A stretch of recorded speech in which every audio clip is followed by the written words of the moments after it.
Hello and welcome to the podcast. I'm Karen Weaver. The women's basketball tournament for 2024 was an unprecedented success. Millions upon millions of viewers watched the tournament. Today, I want to take you behind the scenes as to how the NCAA selection committee works with Jill Bodensteiner, a member of the NCAA Women's Basketball Committee and the Vice President and Director of Athletics at St. Joseph's University. By the way, this committee is her volunteer service. It is not her full-time job, which is being the AD at St. Joe's. We'll take a peek behind the scenes of NCAA women's basketball in the selection room. Join the committee members during the conference tournaments in Indianapolis as they discuss team selection and the seeding arrangements. Experience the process through Jill's eyes as the criteria are reviewed, rules are followed, and brackets are formed. From thoughtful deliberations to collaborative decision-making, explore the careful planning and oversight that goes into creating the women's tournament. This is truly an inside look at one of the moments in history that we'll long remember. I'm sure you're going to enjoy the podcast.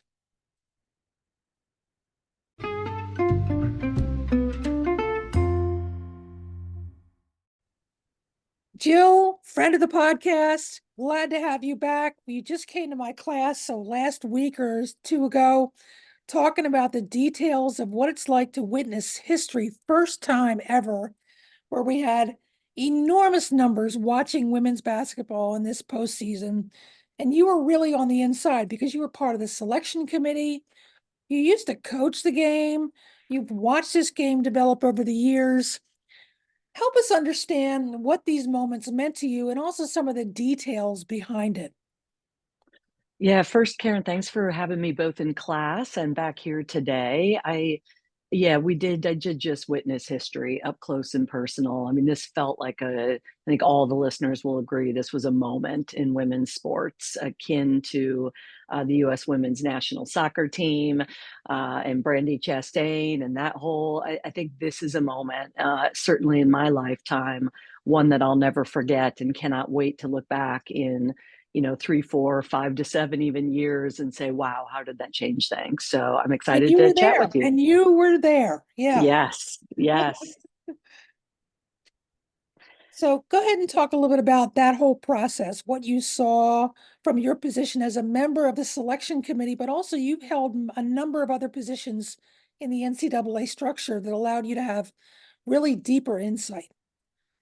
Yeah, I'm fortunate to be over my career several committees, including the Committee on Women's Athletics. I was on the Women's Basketball Committee, I think from 2016 to 18. That was my first stint on the committee.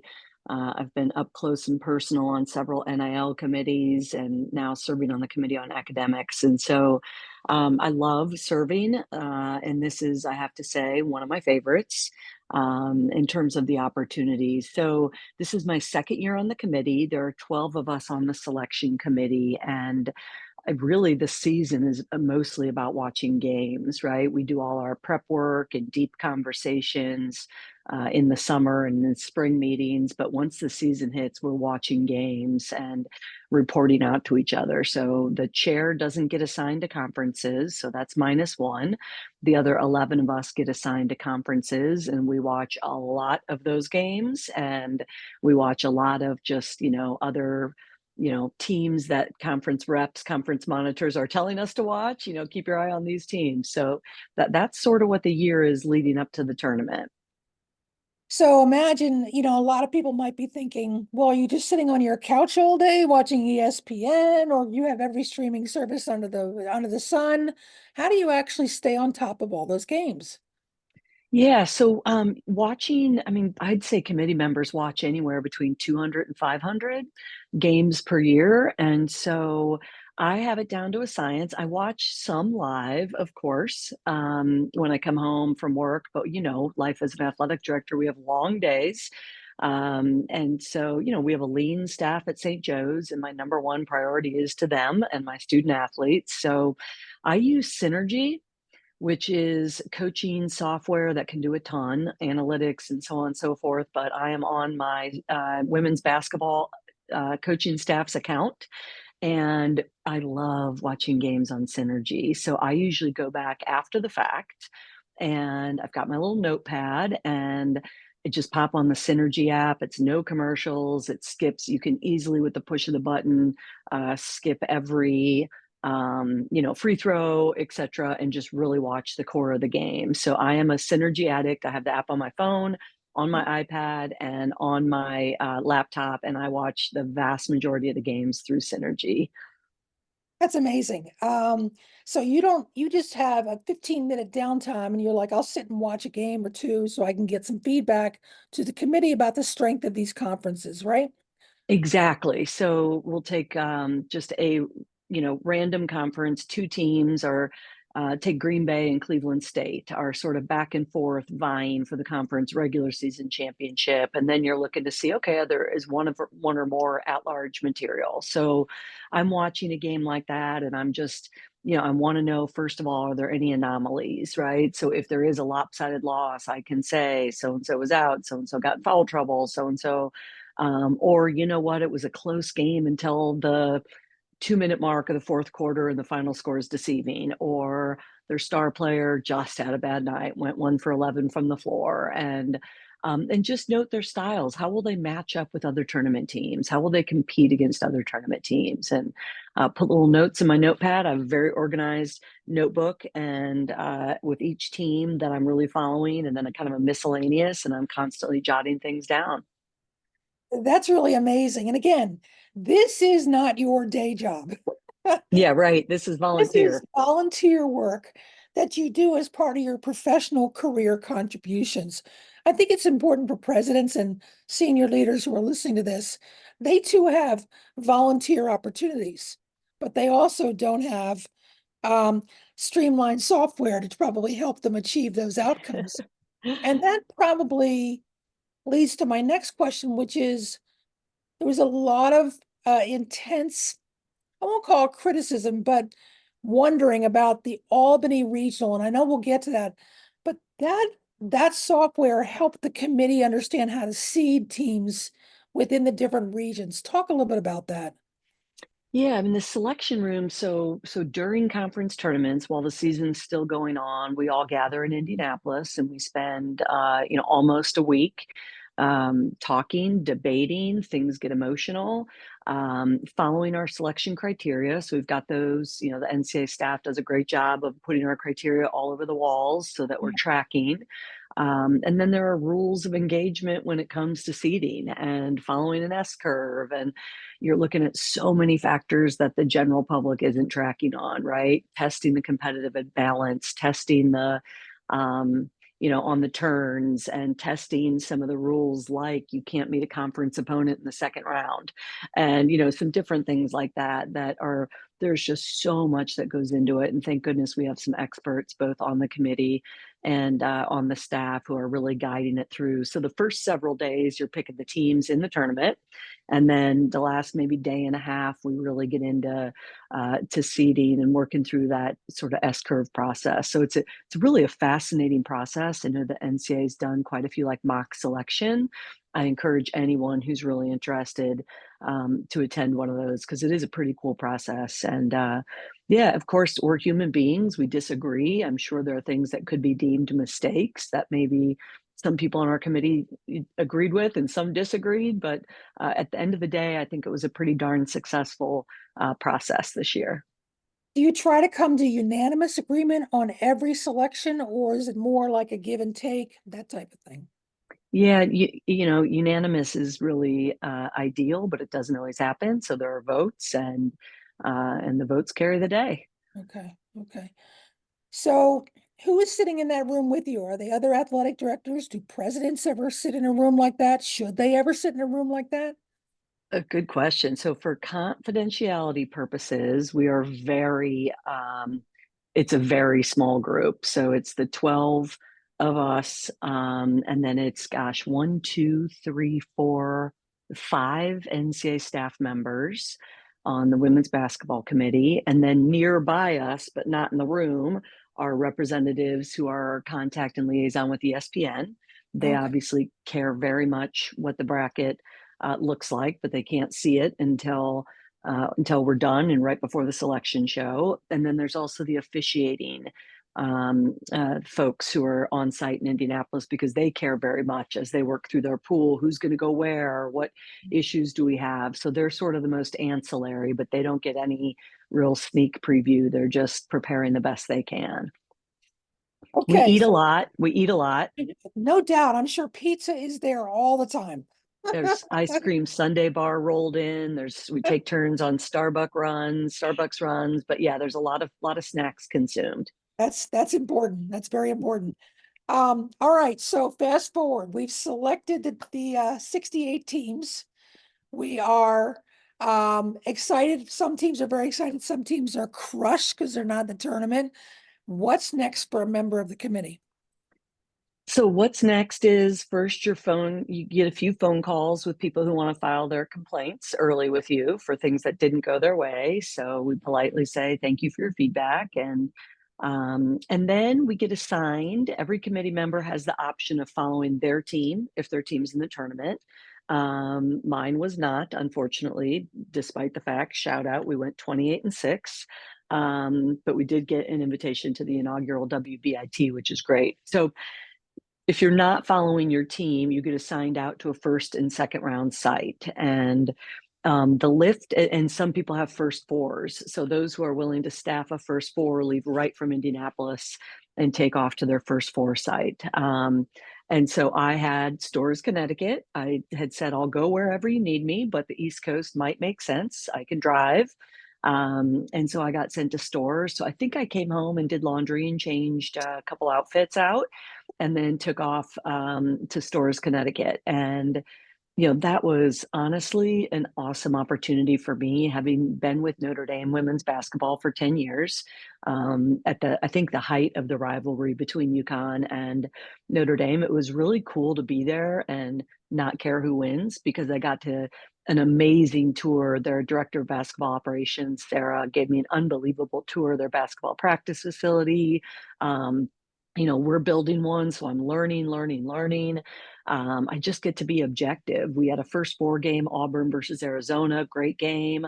I got to see Paige Beckers live for the first time. I got to see, a ton of freshmen on a variety of teams. I got to see probably the most athletic basketball play I've ever seen on the women's side, which was a goaltend by a Jackson State student athlete that was absolutely gorgeous. And then to see the officials make the right call, even though none of them had seen it live. But that was really cool. And it was a great group of teams with some great coaches. And so I had one NCAA staff member with me and one former women's basketball committee member. So we're the trifecta, and we're there. We stay on campus at our hotel. We get up every morning. We head to the arena. Some days there's meetings with officials or the teams, or media liaisons. You're resolving questions. There are a ton of questions that come up, and you're finding answers if you don't know it. We're sitting in on most practices. We're sitting in on the press conferences. We're making sure the tournament is being run fairly and that teams are following the process and procedures. And we're watching some incredible basketball. The coolest thing for me is getting to watch, because I sit at the scorer's table, and getting to watch how coaches coach, not only in practice, but during games. It's just fascinating. And it helps me as an athletic director as well. So that was Storrs, and it was pretty awesome. And of course, who came out of Storrs? What teams advanced from there? So Arizona, well, first of all, I forgot to mention, by the way, that Syracuse was there. And so I got to see Deasia Fair, who may be the most underrated woman in women's basketball. I mean, she is top 5. I think she's 3rd or 4th in all-time scoring. She transferred from Buffalo to Syracuse, and she is just a bucket. And to get a chance to watch her practice, see her work ethic, and watch her perform in games was really pretty incredible. So Arizona beat Auburn, and UConn beat Jackson State, and then Syracuse jumped in and played. Anyway, I may be getting this wrong, but Syracuse jumped in and played Arizona and won, and then UConn Syracuse, and then UConn advanced to Portland from there. So And this year there were just two regional sites, Albany and Portland, which maybe cut down the travel for you or some of your colleagues, maybe not. But once you got to that, what was it like having that many teams at one site? That must have been intense. So yeah, so this is our first year of, or second year rather, of doing that. So last year it was at in South Carolina and in Greenville, South Carolina, and in Seattle, and this year was Portland and Albany. And so, I think we learned a lot from the first year about having 8 teams at a regional site. They're broken up into 2 pods. So the Friday, Sunday games, the Saturday, Monday games. And once we get to Albany, the committee members are split between the pods. And now there are 3 of us just with our pod. And so it's funny, you could possibly go without really seeing what pod one is doing, because the schedules are obviously totally opposite. So we're continuing to learn from that format and, of course, continuing to discuss whether that's the right format. But I recall when I was with Notre Dame and you're playing at a regional, sometimes you'd be playing, you're always playing if you're in the regional championship for a ticket to the Final Four, and sometimes there'd be 1,200 fans in the arena, Yeah. in a 17,000 seat arena.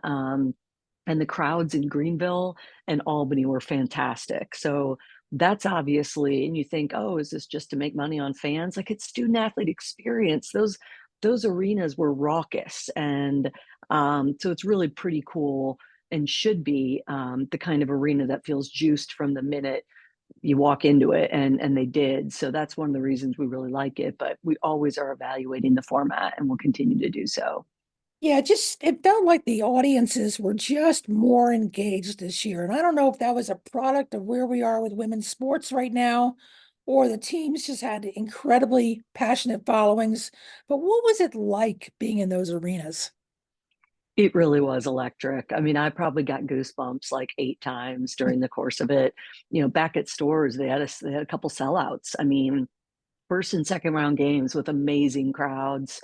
Those fans are unbelievably good. And then, Albany, yeah, it was really, really cool environment. And yeah, it just felt juiced the entire time. I did go to the other pod games. I would say there were just a few moments that felt a little more calm and normal, but most of it was really intense. And I mean, just nationwide, you hit on it, the level of play, the storytelling, the individual stars, the storylines, like South Carolina and their undefeated season, and Dawn Staley is this amazing, woman of color role model as one of the best coaches of all times. Um, coaching personalities. There's so much to watch. It's almost like you go in with stimulus overload, because I'm like, where am I watching? Because there are so many cool and interesting people and storylines. So I hats off to the media. The media, I think, is really stepping up its coverage of women's basketball. That goes for ESPN time slots, ESPN on ABC, that goes for other networks, and print media as well. The print media following was unlike anything I've seen at Albany. So it was really just electric.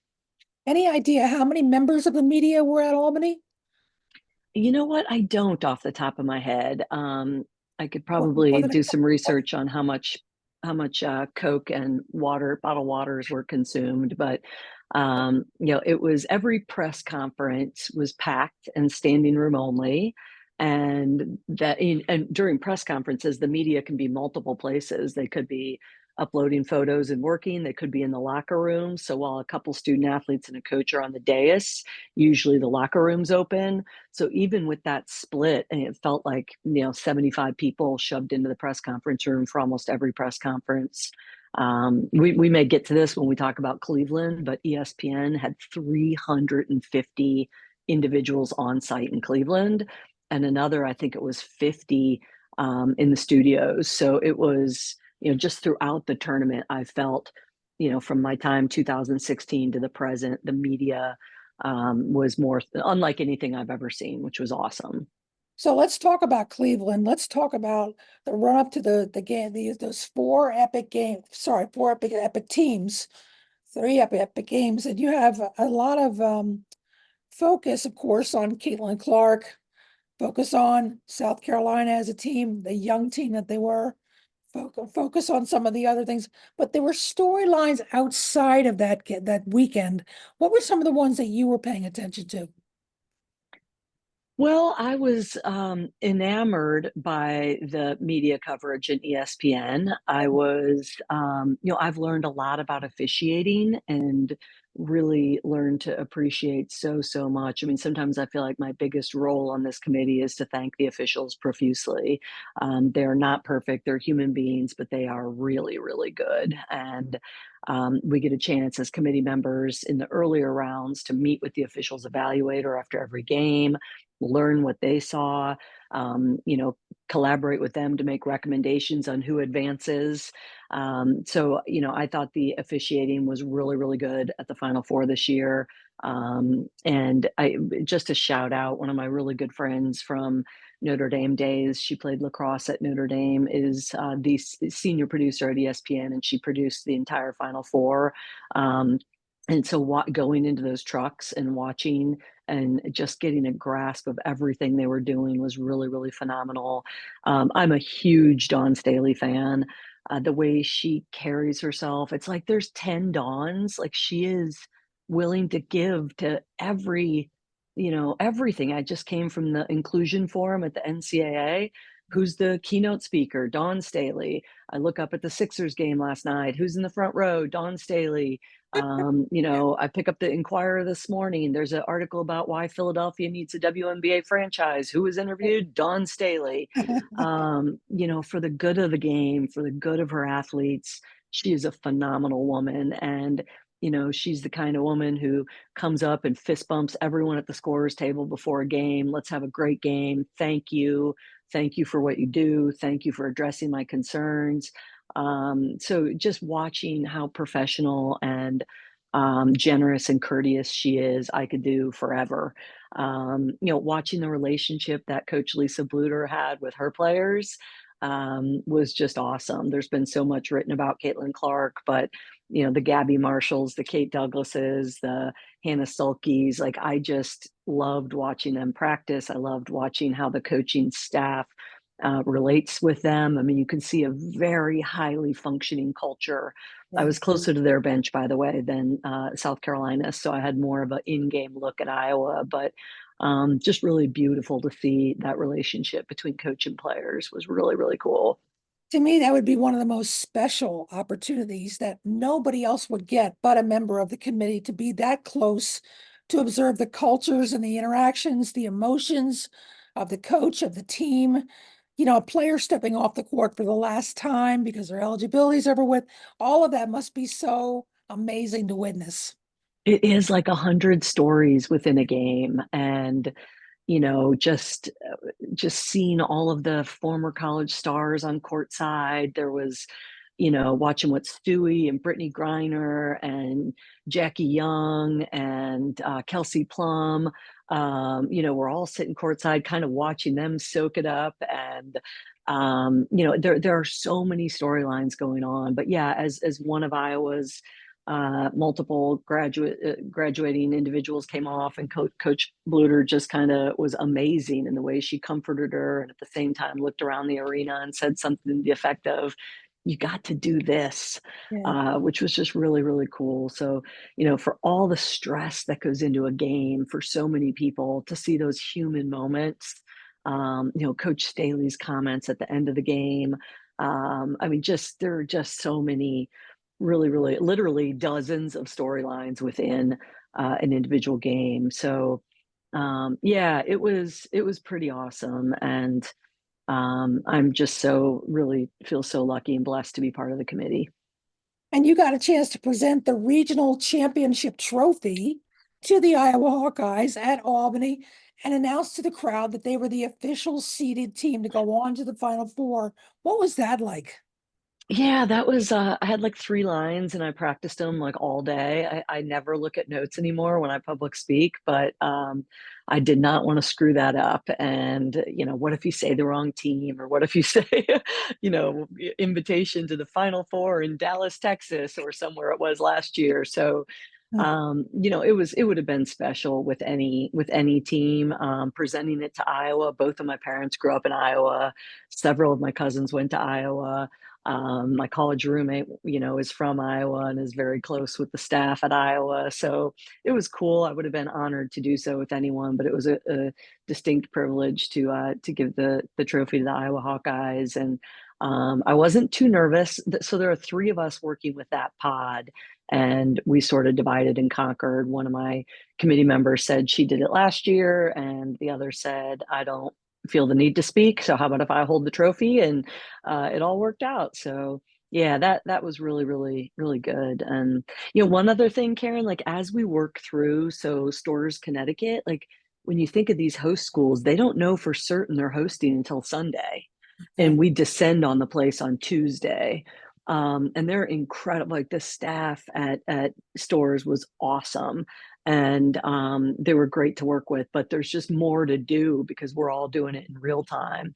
As you move to Albany, the Metro Atlantic Conference is hosting, so they have several people there. Like you're dividing and conquering a little bit more. And then when you get to Cleveland as a committee member, you kind of get to enjoy the experience a little bit more. So Yeah. I think some of the things people don't get to see, and there's this Tourney Town, which is all of our corporate sponsors activating, and to see like little kids from Cleveland who had been part of this year-long reading program, like getting to go to Tourney Town, and everything at Tourney Town's interactive.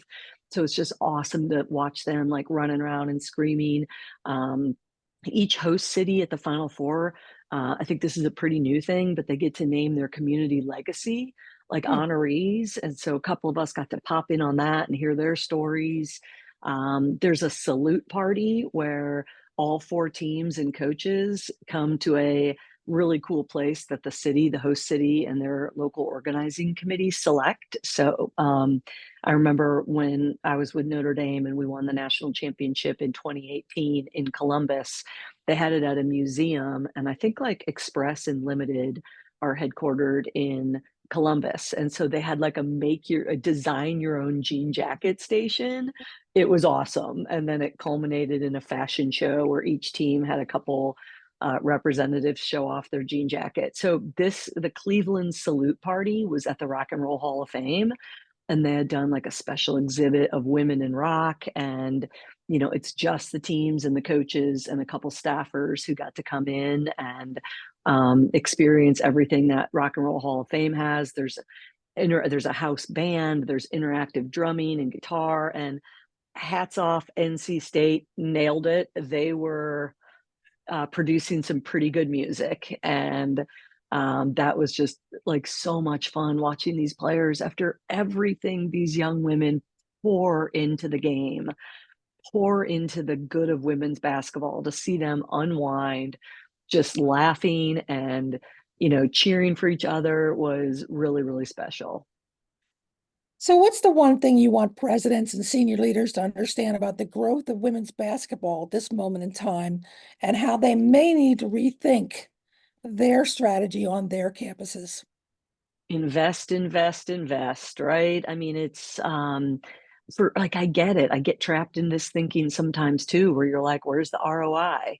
But you can't always measure direct ROI. And just seeing what these really, I mean, just St. Joe's, what happened with our women's team. We had new crowds, new donors, and we've invested. And so I think that's the key. Hopefully this units discussion is moving along well. That's a tangible ROI, but it goes, which is critical, don't get me wrong, but the ROI is so much more than just the unit money. I think that viewership, I just got like some statistics from ESPN streaming, like one of our women's games reached, uh, uh, thousands and thousands of followers on streaming. That's an infomercial for St. Joseph's University. Right. And so there's just so much from exposure and media and storytelling and donor excitement. We had two board of trustees member come to our banquet, which is usually a pretty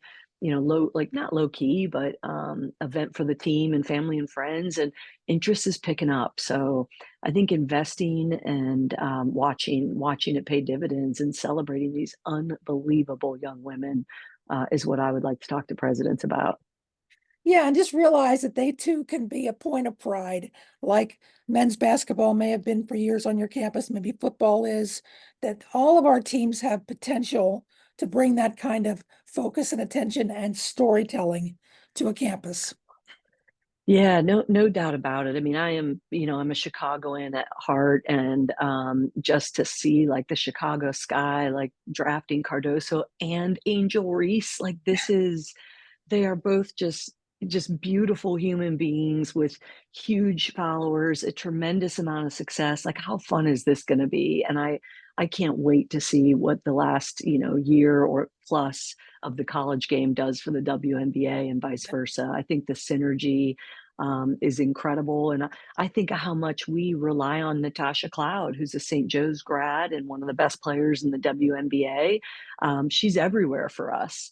And, she is a poster child for our department. And so the more teams we can get in the WNBA, the more we can continue to tell their stories and have them as university ambassadors, the better. So I just am so excited about all the possibilities. That's great. Well, Jill, thank you so much for taking us inside. This is a rare look into how this whole process works off the court, behind the scenes. So thank you.